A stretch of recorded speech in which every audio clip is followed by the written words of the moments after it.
Hello guys, মোৰ নাম অৰূপ শইকীয়া। আজি মই আনবক্সিং কৰিম boAtৰ rockerz 333 ANC হেডফোন।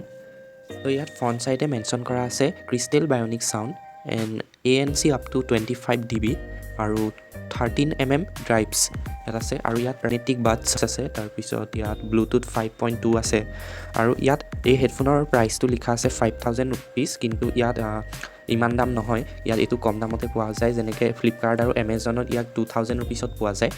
তো ইয়াক আনবক্সিং কৰি চাওঁ ভিতৰত কি কি আছে। তো এই বক্সটো এনেকৈ খোলে। ইয়াত ফ্ৰণ্ট চাইডে লিখা আছে boAt বুলি আৰু এইটো এনেকৈ পূৰা প্ৰিমিয়াম পেকেজিং কৰি দিয়া আছে হেডফোনডাল। ইয়াৰ ভিতৰত আছে এইডাল হেডফোনডাল।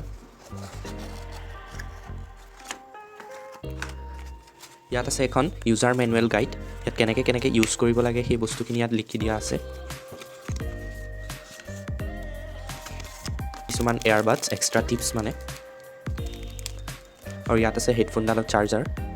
Type A to type C cable হয় এইডাল। ইয়াত আছে হেডফোনডাল।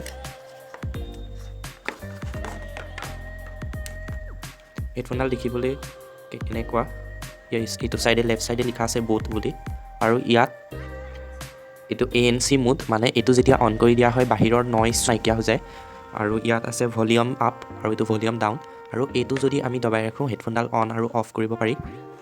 আৰু ইয়াত আছে চাৰ্জ কৰিবৰ কাৰণে হেৰিটো, ইয়াত টাইপ C লাগিব। আৰু এইটোৱে আছিল আনবক্সিং boAtৰ rockerz 333 ANC হেডফোনৰ। তো থেংকছ ফৰ ৱাচিং।